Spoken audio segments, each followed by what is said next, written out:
Well, welcome everybody. My name is David Sandalow. I'm the inaugural fellow at the Center on Global Energy Policy at Columbia University and a co-founder of the Food Climate Partnership. And really thrilled to help kick off New York Climate Week, which is going to be all week this week. Thousands of people in New York and around the world focusing on climate change and both the incredible challenge and the incredible opportunities presented by climate change. I think there couldn't be a better topic to help kick off New York Climate Week than the one we're about to talk about. About 30% of emissions globally come from the food system. And I have found in working on climate change that not enough people are aware of the central importance of the food system in climate change. And of course, the impacts go both ways. The food system generates emissions which are causing climate change, and climate change in turn has very dire impacts on the food system. And we've certainly seen that this year, as we're going to hear about, but the prognosis, the prospects for the years ahead are really extremely concerning. So the food system plays an absolutely central role in climate change. And then, of course, the world's largest emitter of greenhouse gases on an annual basis is China. China's emissions from the food system are more than any other country. China plays a central role in the global food system. And so today we're going to focus on China's role in the food system and climate change, and both the challenges that present the opportunities for all. And we couldn't have a more distinguished kickoff speaker here. Just really thrilled to welcome, logging in from Beijing, Kevin Chen. I think people who know this issue know Kevin. He doesn't need much introduction, but I'll do it anyway. He's the Qishe Chair Professor at Zhejiang University. He's a Senior Research Fellow at IFPRI, the International Food Policy Research Institute, one of the leading global experts on this topic. And Kevin is going to kick us off with a presentation. So Kevin, thank you so much for joining. Good evening in Beijing, and the floor is yours. Well, thank you so much, David. And it's a great honor for me to be here to participate in this event of Food and Climate Nexus, Spotlight on China, organized by Columbia University. And for the 10 minutes or so, I'm going to talk about climate change, carbon emission, and food system in China. I do have small slides, so let me bring the slides up.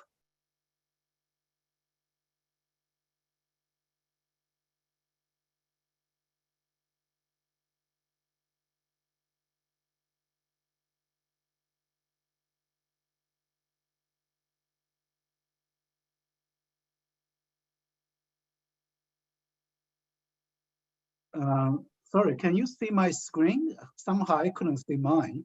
It just went black for some reason. Yeah. I think you're at the end of your slideshow, Kevin. If you just maybe click back. Oh, okay. Yeah. All right. Yeah, this is the small thing I can handle. Thank you so much, Eric.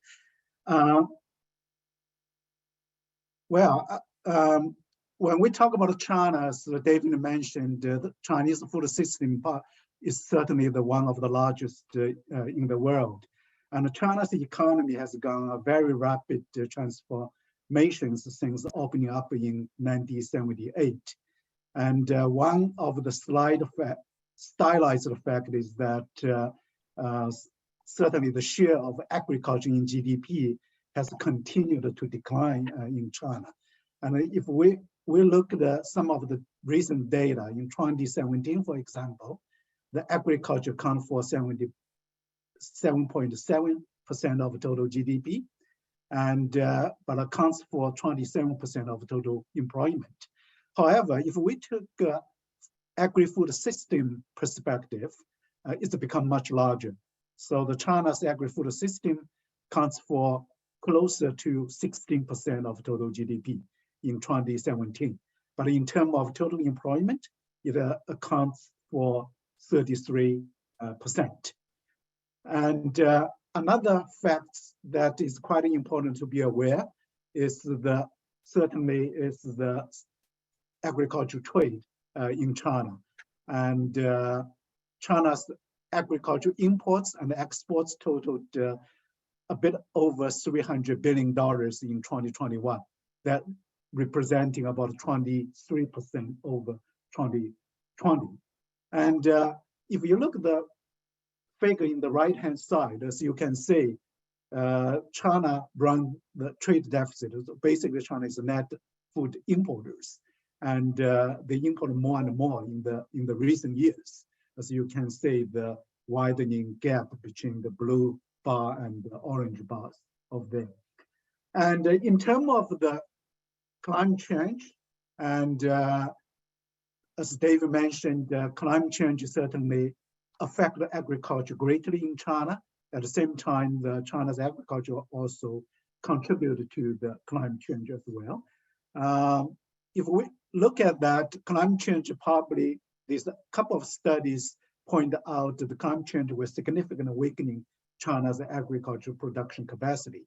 And particularly with the climate change, extreme weathers, particularly the seasonal drought, with driven by climate change, could lead to quite a substantial loss of the yields of rice, wheat, and corn in China. One prediction, say in 2030, China probably could experience 8% decline in the yield of rice, wheat, and corn if we do not do anything. And at the same time, the agri-food system also a contributor to the climate change through the greenhouse gas emissions. And if we look at the China's food system, if you look at in the right hand the figure, as you can see, by 2012, the China's food system probably reached in the way the highest level of the green gas emissions.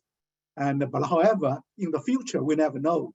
There will be more emissions from Chinese food system because the demand is continue to rise. And in terms of the shares, the agri-food system share in nationwide total greenhouse emission has been declined, and from close to 19% to 8% during the period from 1997 to 2018.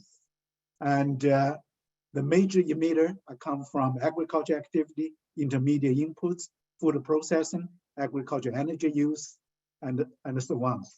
And if you look at agriculture and the farmland, and as you can see, these also fluctuate, but these are increasing, and agricultural land emission and enteric fermentation accounts for more than 60% of greenhouse emissions in agriculture and farmland. But rice and beef production accounts for 26% or close to 17% of total agriculture greenhouse emissions in 2017. So the beef and the rice are primary source of the emitters in agriculture. And there's also quite energy-related green gas emission in the Chinese food system due to the energy consumption in the agri-food system. And the emission due to the energy consumption has been increased quite rapidly. And if you look from 2012, and from 1997 to 2012, this increased about more than 50%. And however, in 2017, the green gas emission from energy consumption in the food system declined. And in 2017 and 2018, largely because improved energy efficiency and also improved energy composition. And if we look at a bit more detail, the emission from energy use, the agriculture and food processing accounts for 12 and 25% respectively. Transportation and wholesale retailer catering only 4.5%. The largest share is associated with the intermediate inputs like machinery and fertilizer use in the agriculture and food processing industries is closer to 60%. And if we look at the land use change and forestry, And well, the net carbon absorption of this particular sector has been increased from 990 million tons in 2010 to 1.11 billion tons in 2014. So this represents an increase of more than 120 million tons due to the increase in China's forest reserve, because China has been planting a lot of trees in the past 20 plus years. So down the road, people consider the farmland, grassland, wetland, and forestry land with the great potential to the CO2 absorptions. And if we talk about certainly the carbon neutrality in China, and forestry, farmland, grassland, and wetland are going to play a very important role in the carbon neutrality goal. And I'd like to talk a bit on the new goals and for China, the national determined contribution to climate change. For the new goals in particular, and China set the goal to have a carbon emission peak before 2030, achieve carbon neutrality before 2060, and low carbon emission per unit of GDP by over 65% from year 2005 level. There are a couple of other goals. I'm not going to read one sentence by sentence. There are a couple of new policy and measures I like to mention, and they want to advance the work on the carbon peak and the carbon neutrality in more coordinated, orderly manner. They have developed an climate adaptation strategy in 2035, making a work plan for climate change adaptation in the next 15 years.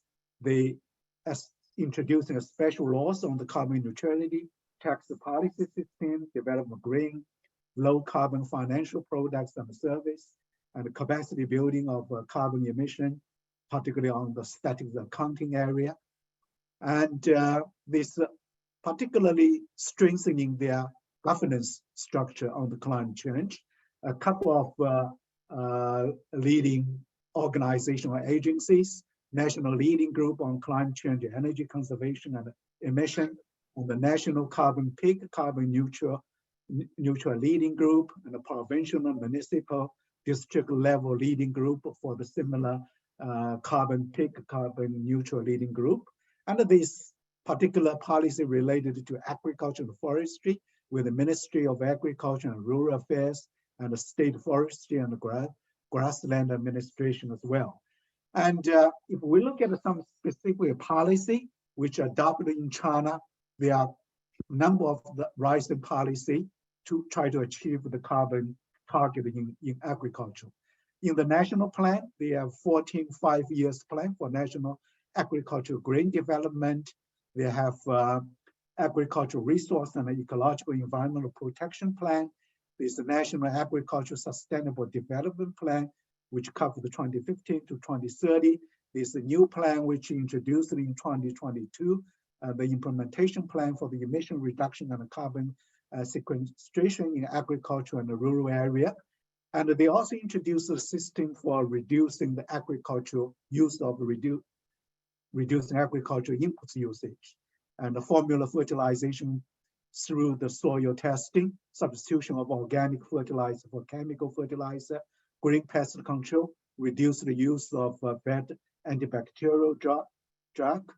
And this also increasing the policy related to utilization of crop residual and the livestock manure resource.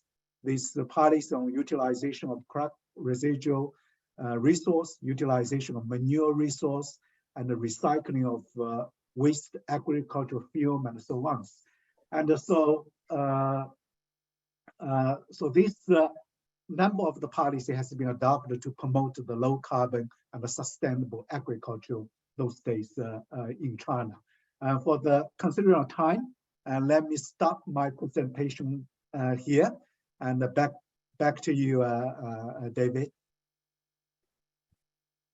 Kevin, thank you very much for that fascinating and fact-filled presentation. That's a perfect way to kick us off. And I wanted to ask just a follow-up question about the heat wave in China this summer. I read that the heat wave in China this summer was the worst not only the worst heat wave in China's history, but I read one meteorologist say it was the worst heat wave ever. And I was actually curious what he meant by that. And so I wrote him and I said, by worst heat wave ever, you don't mean the highest temperatures on Earth ever, do you? And he said, no, he said, 40 degrees centigrade, 104 Fahrenheit in the Sahara Desert is not a heat wave. So that's normal temperature. But a heat wave is the biggest difference over normal temperatures in a place for a sustained period of time. And he said, measured by that standard, there's never been a worse heat wave in the world than what China experienced this summer. And I wondered, it may be too early to know what the impact on the food system was, but do we? Are there any impacts on the food system that we know of already from the heat wave, and what do you see for heat waves in the future and the impact on the food system in China? Yeah, the recent heat wave definitely we're going to have some impact on the China's food system, no doubt. And the China has been regularly suffer the extreme weathers historically, and one good thing for China in the sense, and it seems to be always case because China is so big and vast, and it's very typical when there's drought in one region, and there's always good years of harvest in another region. So on the balancing the national scale, the overall impact tended to be smaller. So I guess a lot of people anticipated that going to be impacted, but somehow that's also going to be balanced out at the national level as well. So I hope, as you rightfully point out, we don't know the definite answer yet. We have to wait and see. And but I hope from historical perspective that will be still the case. So hopefully we will not suffer too much. Yeah. I hope so too. So let me add before I introduce our next speaker that if anyone in the audience has questions, please submit them in the question and answer box in the bottom of your screen. And we're going to turn to questions from the audience when our speakers are done. And now it's really a delight to introduce Jennifer Turner, who is the director of the Wilson Center's China Environment Forum, has been a leader on this issue for a long time. Jennifer, thank you for joining us. Thanks so much for having me. Yeah, so I'm going to be quick. That Kevin started off giving you lots of detail, and the next two women are going to also give you lots of detail about what's going on in China with climate and ag. I'm taking a little step back. You might want to dismiss your reminders here on your screen. Yeah, if you can see that. You see in the bottom right hand. Oh, sorry about that. Dang it. No problem. I had dismissed. Thank you for saying that. Yeah. Oh. Here you think you turn off everything and then they all come back. Are we clear now? Yep. Sorry. Okay. Thank you. Pop-ups are so anyway, yeah, thanks for the introduction. Honored to be here. And I've been at the Wilson Center for 23 years, and so much of my work has been on US-China clean energy and climate cooperation. We've done work on ag in the past, but now we're just launching a new project. I'm just at the beginning, but the project asked the question of my PowerPoint is, can the US and China cultivate climate leadership in food? It's not a murder mystery. Yes, I think we can, in great part because we have a template. I mean, we're looking back under even, prior to the Obama administration, even under G.W. Bush, there was also some discussions. And we know that in 2014, the US and China came together, bilateral climate agreement that paved the way for Paris. We've hit bumps in the road. A lot of our cooperation on climate pretty much at the national level disappeared during the previous administration. There's lots of tension in the relationship from everything from technology, human rights, visits to Taiwan, looking glum at times. But we do have two pretty amazing climate advocates in both countries, John Kerry and Xie Zhenhua, who, in case it seems like so long ago now, but last year The two of them helped broker in April 2021 a US-China climate statement. And then at the Glasgow COP, there was a US-China declaration. And I've listed up here some of the kinds of topics. And it wasn't laying out that we were going to be as tight maybe as we were in the past, but almost more of like a little bit of a space race. And the list is long, but let me just flag that there were a few of these topics that notably both documents talked about green and climate resilient agriculture. Also stressed methane and non-CO2 greenhouse gases. And you just heard from Kevin, and you'll hear more from our next two speakers, Huron and Sally, that non-CO2 greenhouse gases are a huge footprint in our ag and food production. And then also the agreements flagged the idea of decarbonizing maritime activities. The US and China are food superpowers in the world, and notably in the fishing sector. I mean, China's #1 in terms of distant fishing, in great part because they subsidize the fuel for the fishing. But we also, our fishing fleet also has a big footprint. But let's just linger just a moment. Again, I'm giving you kind of a thinking positions here that, the US and China, we are food superpowers, biggest producers, processors, traders of food in the world. And as David already mentioned, this has a big carbon footprint. Both countries, Kevin gave you a long list of China's actions. I'm just going to do a few high-level comments. I mean, the USDA, they have something called GraceNet, greenhouse gas reduction through carbon enhancement network, and they have a whole climate and ag sector division in USDA. Ag was part of our NDCs in 2021. So a lot of promises from the current administration to be more climate smart agricultural practices, carbon sequestration, the list go on and on. Should point out that Kevin alluded to this, that the greenhouse gas footprints and also biodiversity threat from both of our countries and our ag commodity imports, in timber, leather, palm oil, beef, it's huge. And both countries do have national legislation pending.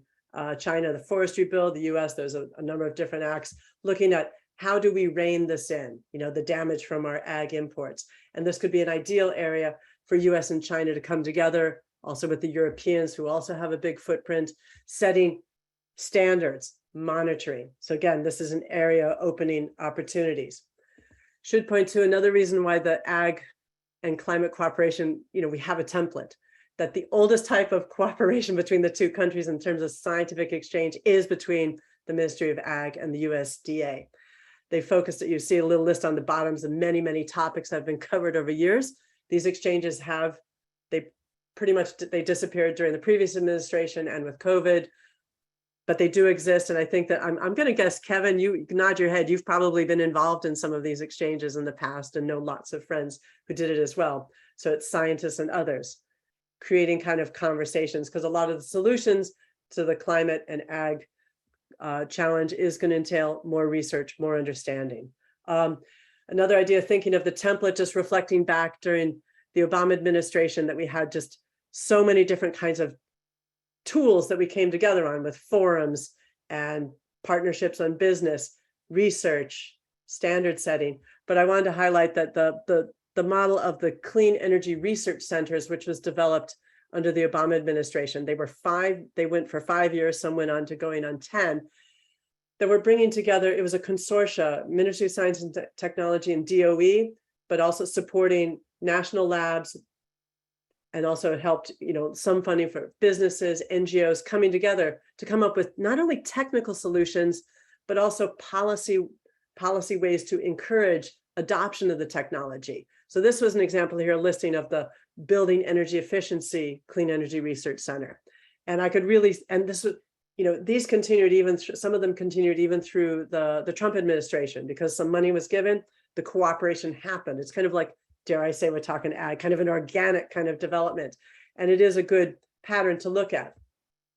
We also have decades of national, subnational, NGO, and scientific engagement on a whole host of issues that relate to ag. There was the national parks, protecting land, biodiversity protection. A lot of US NGOs like Natural Resources Defense Council, WRI, and others based in China have been working with their Chinese counterparts on nature-based solutions, looking into issues of soil and forest management as ways of being better carbon sinks, waste methane capture from, from food. You know, the possible areas of cooperation are numerous, and we already have had built ties around some of these issues. Want to note too, again, stressing, you know, there's the NGOs, there's also a lot of subnational, most notably at the beginning, when was it? Oh yeah, 2019, sorry. The California-China Climate Institute was created in California, and home base at Lawrence Berkeley National Lab. And they're working to promote, they've focused a lot on energy initially, but now they're also branching out, looking at nature-based solution, agriculture, building kinds of partnerships, kind of similar to the ones like we were seeing under the CIRCs. And this is, you know, it's kind of an important model to see that how the two countries can build cooperation. And last thing that I want to flag here is that, you know, ag climate action is risky for farmers. And there's an awareness of this in both China and the US. And there's a need in both countries to think about, like, how do we build the capacity, build the incentives for the farmers? You see a picture here, like this is one example. A climate adaptation strategy is, for years, has been plastic mulch over fields. China's #1 in the world. The amount of mulch in China could cover the entire state of Nebraska. US, we also use a fair amount. Both of us have faced problems that as this plastic degrades, harms soil productivity. Plastic is made of fossil fuels. It's also kind of a CO2 emitter, plastic leakage. Both countries have been experimenting with different ways of, like, thicker, you know, getting thicker mulches, but how to help farmers adopt it, collect it, research into biodegradable mulches. You know, again, I can give you laundry lists of possible areas of collaboration. You know, again, I'm going to be doing work, going to be over the next year, hopefully moving on through 3 years of systematically looking at different ways of cooperating. And I'm going to end with, like, the depressing photo, just kind of related. It actually relates to your question that you had for Kevin, David, that some images from the most recent heat waves in both the US and China, largest Lake Poyang, yet again draining. And then we have our largest reservoir out west, also getting lower and lower. I'll stop here because we were meant just to be a little kind of a conversation starter in my presentation. Thank you so much. Jennifer, thank you so much. That was fascinating and very hopeful and optimistic. And we'll come back to your themes. And now I'm delighted to introduce two colleagues. First, Sally Chiu, who is a research associate at Center on Global Energy Policy at Columbia University and is absolutely central to our China program, Center on Global Energy Policy. And Hern Hedersdotter, who is the founder and CEO of ILUR and very active in the Food Climate Partnership. And Sally and Hern are the two authors of a document that we are releasing today, available on the website of the Food Climate Partnership, which they will tell you all about on this topic. Congratulations, thanks for all your great work on this, and the floor is yours. Thank you so much, David. Sally is going to pull up our slides. One second, I got this. There we go. So yeah, my name is Hör, and as David mentioned, Sally and I are going to talk about our just released Food and Climate Country Spotlight on China. So the Country Spotlight is a product of the Food Climate Partnership, and it's a short document in which we take a country and we put it into the spotlight and view it through the lens of the food system and climate change. And the aim is really to provide a systematic overview of each country's food system, so including food production, consumption, and trade, food-related greenhouse gas emissions, as well as listing some food-related NDC targets and food climate policies and actions. The idea is really to bridge the gap between science and policy by combining data-driven research and policy analysis and to put them side by side in one document. But it's also an opportunity to highlight the work that some of us in the Food Climate Partnership have actually done to fill the data gap on greenhouse gas emissions from global food systems. And now let's talk about China. Overall, as Kevin already mentioned previously, China's agri-food emissions are pretty significant, amounting to 1.9 billion tons of CO2 equivalents in 2019, and contributing to 14% approximately of the country's total greenhouse gas emissions that year. Now, pre- and post-production activities actually generated more emissions than farm gate activities in China in 2019, and land use change related to the food system is very minimal, or less than 1%. And this just shows how important it is to look at food and climate issues with a systematic and integrated approach. So not only looking at the production side, agriculture and fishing, but also at things like food processing, transport, waste, and consumption, so we can better capture the impact our food system actually have on climate change. So if we break down the emissions from these two main categories, we can see that total farm gate emissions, both from energy use on the farm and other non-energy activities, amounted to nearly 800 million tons in 2019, which is equivalent to around 6.7% of China's total greenhouse gas emissions that year. And the most important farm gate components are methane emissions from enteric fermentation and rice cultivation, as well as nitrous oxide emissions from the use of synthetic fertilizer. On the other hand, total pre- and post-production emissions, so everything before and after the farm, in 2019 were 1.1 billion tons of of CO2 equivalents, which is actually over 8% of China's total emissions that year. And if we look at the breakdown, we see that household consumption, cooking and appliances, is the most significant source of emissions, which is then followed by food waste disposal, food processing, and then fertilizer manufacturing and food packaging. Thank you, Horn. So this slide, now we look at the food consumption pattern in China. So the chart on the slide provides kind of overview of the average dietary calorie composition in China. As we can see in China, calorie intake relies very heavily on rice and products, followed by meat, and then vegetables, fruit, and potato, and other starchy plants. And more specifically on grain, which is the most like the main calorie source in China, it has grown very significantly in consumption and almost tripled during the past few decades between 1975 and 2018. The pictures on the slide shows a few common types of Chinese food that we've made with green products, including fried noodles, dumplings, fried rice, dim sums, and buns.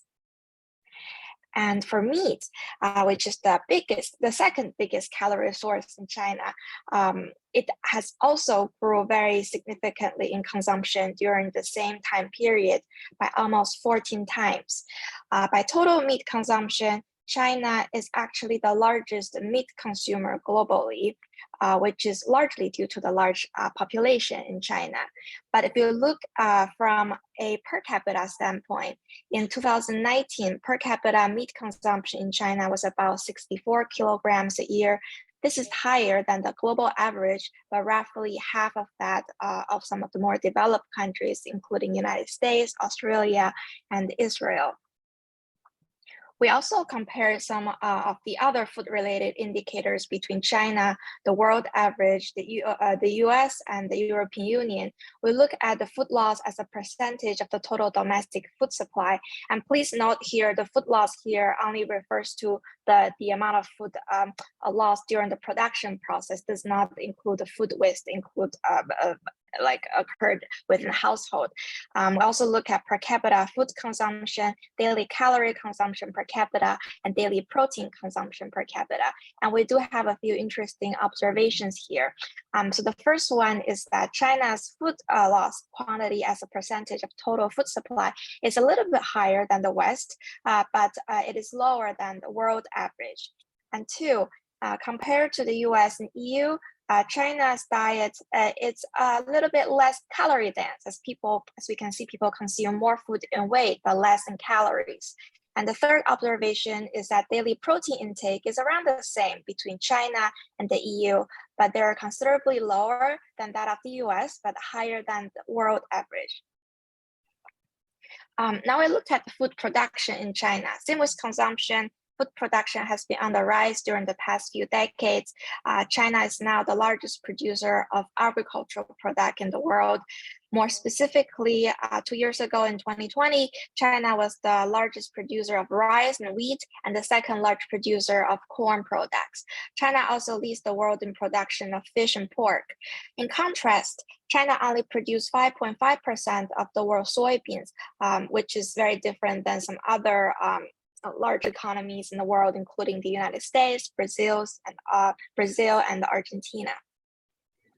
In terms of trade, China has been a net food importer in recent years, meaning China imports more than it exports. Most notably, of course, soybean. China imports more than 90% of its soybeans. China also imports a lot of pelagic fish and palm oil. China's imports also contribute to greenhouse gas emissions abroad. One study found that Chinese soy imports were responsible for about 6.5 megaton of CO2 emissions linked to deforestation in Brazil in 2017. But it's also important to know that not like all the sectors in China are like this.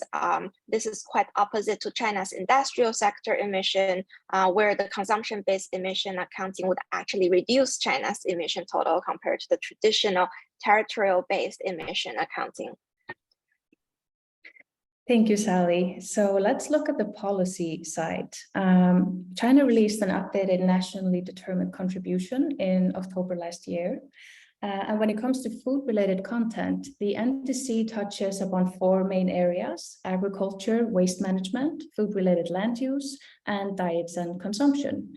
And compared to the previous version, which was released in 2015, many new targets were added that have to do with agriculture and food-related land use. Some of them including refining manure management, promoting energy-saving technologies in agriculture and fishery, and making an effort to return farmland to forest and grassland. Besides the NDCs, China has also released a number of agri-food related policies over the years. The earliest one can be traced back to the National Food Security Planning Outline back in 2008. Some of the more recent ones include the Clean Plate campaign, the Anti-Food Waste Law, the Action Plan for Carbon Emission Peaking before 2030. All this document place great emphasis on food security issues, and more recently have been given attention to climate-related issues as well within the food system. For example, the Action Plan for Carbon Dioxide Peaking before 2030 is one of the first policies that draw a connection between food waste and the climate change. And for the interest of time, we're not going to go through all of the details of all those policies, but there are many recurring themes among all the policies. Here we created a word map based on the word frequency of some of the relevant portions extracted from those policy documents in order to visualize some of the recurring themes. Some of the notable ones include, for example, fertilizer, which is a very great source for nitrous oxide emission, rice field, which is a big source for methane emission. And we also see keywords like carbon sequestration and emission reduction, etc. And now just some final thoughts. First of all, we want to mention just how important it is to view the food system from this larger perspective, because as the data is showing us, if we don't look beyond the farm gate, we only get a part of the story. So by having a systematic, integrated approach on food, we expand our potential for designing powerful mitigation strategies across the entire food system, not only with the more traditional focus on agricultural production and land use management, as is currently mainly found within many countries and NDCs. And another thought that has really come to mind throughout this work is how countries account for their so-called imported emissions. That is, with this integrated global system, it's obvious that food consumption in one country can have a significant impact on emissions and land use in another country. Now, how do and how can NDCs take these into account? Last but not least, policy-wise, we do see an increase of attention on the relation between the food system and the climate change in more recent policies. Although food security remains a very crucial theme, all of the agri-food policies on climate change has touched on climate change issues since China pledged the 2060 carbon neutrality and the 2030 carbon peaking goals. And we really look forward to seeing what is coming up next in China's agriculture and food-related policies. So this concludes our presentation on China's food system.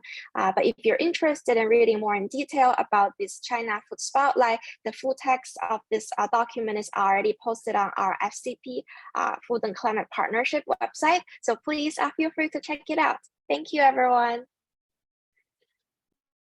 Thank you very much, Sally and Hearn, and congratulations on the release of this again. And just to repeat what Sally just said, if you'd like to read the China Country Spotlight, please go to foodclimatepartnership.org, which is where it is loaded right now and will be distributed through other channels as well. We're going to distribute it by social media. If you get it, please forward it on to your networks. And we welcome any comments on the document as well.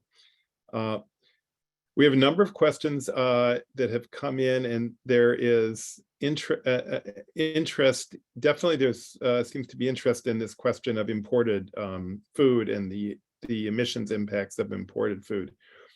We have a question from Guillaume Tessier, who asks Kevin whether the land use change in forestry greenhouse gas emissions that were presented in your slides accounted for emissions from imported commodities and from other countries, or only from China. And Kevin, do you have any thoughts on that?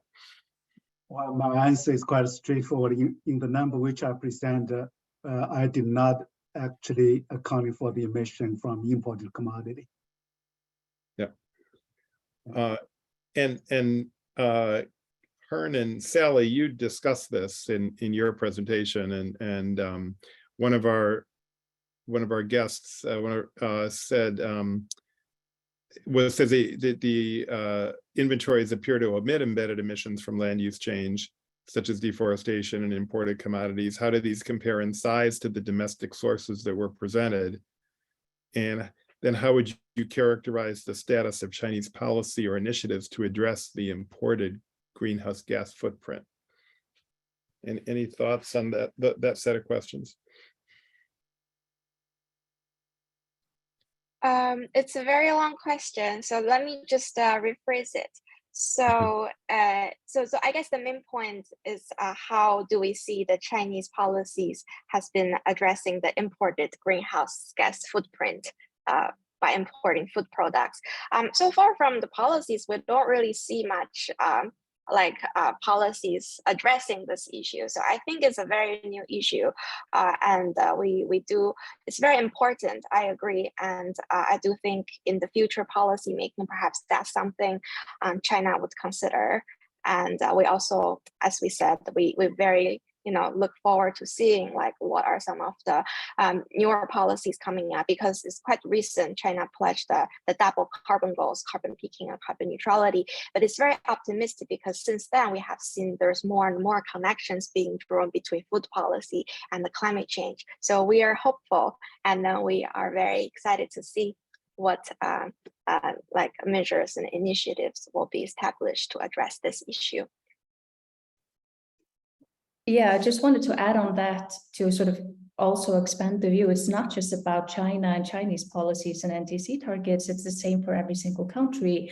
And from what we've seen from looking into NDC targets and some policies of other countries, including my native Iceland, there is not really any protocol or any organized way of accounting for these imported emissions. So it really doesn't show us the whole picture when it comes to the carbon footprint of each country and its consumption versus emissions related to that consumption. So I I totally agree. And then not just for different countries, but also for different sectors as well. As we mentioned, this is a very opposite story for China's industrial emissions.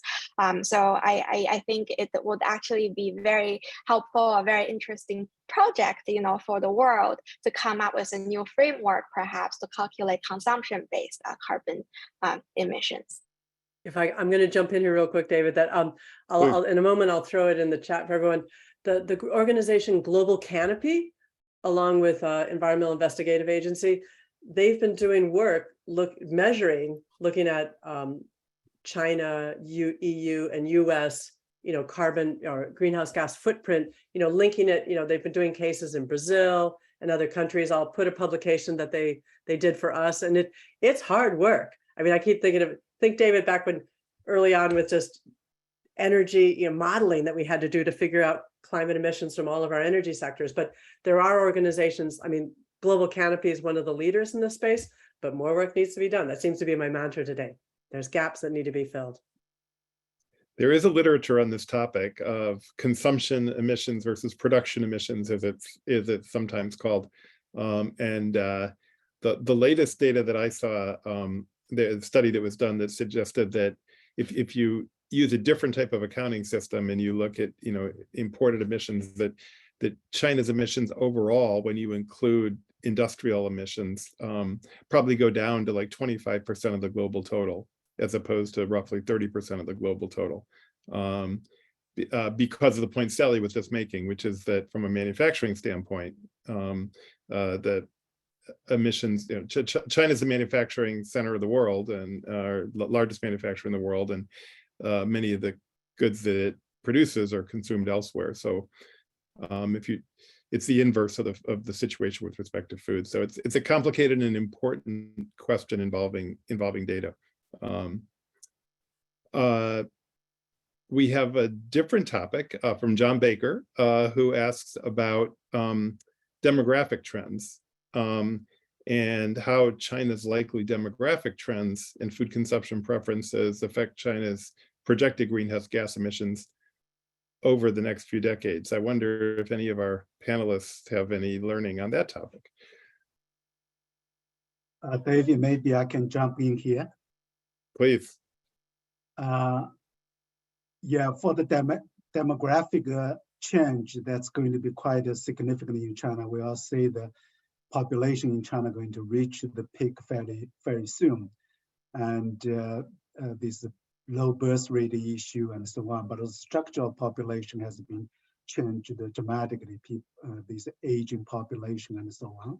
But however, all that said, with the increase in income and so on, the demand for the food is projected to rise. So that means probably with that, overall, we're probably going to continue to see the emission probably will have a pressure to rise in the food systems. But for how long?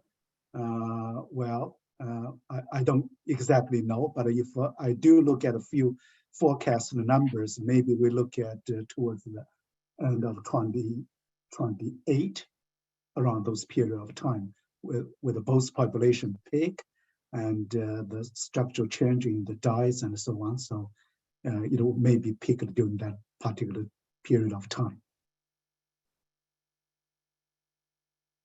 That raises the question of diet, which is something we've talked about some, but not a lot so far in this session, and the Chinese diet and any changes that are happening there.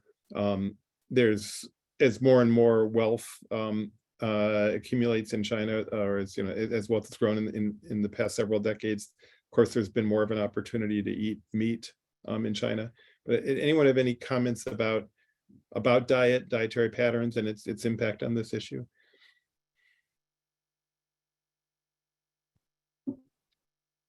Kevin, feel free. Yes. Yeah. Well, yeah, diet is going to be very critical in effect the green gas emission in China. Certainly, it has a lot to do with livestock, with meat sectors, and China is the consumer in China is getting a more healthy oriented. So that means that they are conscious about what they eat and so on. So I only have, well, not really a prediction, but a conjecture in the way. If Chinese, for example, can eat what the dietary guidelines suggest the Chinese to eat, so that means more vegetable, more fruits, and a bit less meat. If that kind of trend is going to continue, so for sure the emission is going to go down quite significantly. But that's based on the forecast numbers. Yeah. Jennifer, I wanted to come back to you on U.S.-China cooperation, and you gave a very hopeful presentation, and I don't want to be too pessimistic, but obviously the tensions between the U.S. and Chinese government are high and higher than they've been in a long time. And do you think it's realistic to imagine increased cooperation even in this period of tension between the two governments? Well, I think that I mean, some of this is already going on, and it just trying to note that, you know, energy and environmental cooperation is really in the DNA of the two countries. I've watched over the years and you've seen it too. It goes up and down, but the urgency for addressing this issue is great. And maybe it won't be bilateral. Could be that maybe in the multilateral, because we know that in the Paris climate discussions, I think at the next COP, there's going to be more emphasis on the food and climate issue, so that maybe the US and China go to these kind of multilateral meetings and bring some of their own ideas. But again, there are scientists in both countries that are working on these topics, looking at Kevin here on our screen. And so there is a potential. And so it's just that the fact that there is already a template, and it's something too that it's in an area that maybe isn't as sensitive, but the fact that we both are food superpowers and that we are still trading, and that, you know, it could be an opening for the two countries. I'm not saying we're going to be leaping into each other's arms like it seemed to happen under the Obama administration, but I mean, I think China is very pragmatic. The US is also prioritizing this area, starting to, so we will have to wait and see. I mean, I'm going to be starting more conversations on it. Again, Wilson Center is nonpartisan and non-advocacy, but we're always looking to identify areas where the two countries and others can come together around climate. Yeah, I cannot agree more with that particular point Jennifer is making. I certainly hope that the agriculture and the food system will more act like the new ping pong for the two countries to enhance the relations. One area that I've noticed is with potential is food waste, and President Xi has his Clean Plate campaign, and there's some efforts in the United States on food waste as well. I wonder if anyone thinks that food, and that seems certainly non-controversial and non-political. Do people think that there could be some room for mutual learning in the area of food waste between the two countries? I mean, the two have, you know, in terms of like, think of like the EPA, I was working with them, and, you know, think of wastewater methane capture that happened. I mean, that's also included adding more food waste into wastewater systems to create more methane to power the plant. So kind of a closed loop solution. I mean, half of wastewater plants in the US use this technology, and more adding food waste. California's been the lead on it. They're not going to allow food waste in the landfills. So it's a way to kind of promote use. It's not, we should reduce the waste, but where there is food waste, using it to power wastewater treatment plants, for example, that are usually 30% of a city's energy footprint. So solving also a city climate problem as well. So yeah, so I think that there definitely are opportunities. I think Kevin probably has more to note down on the farm. I'm not sure.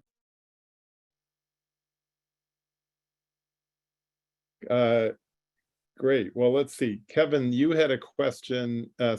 Ignacio Neri wrote to ask you in particular about which food tech and ag tech companies and funds are leading the transition in the Chinese food industry. Do you have any particular companies or investors that you'd like to note for their work in this area?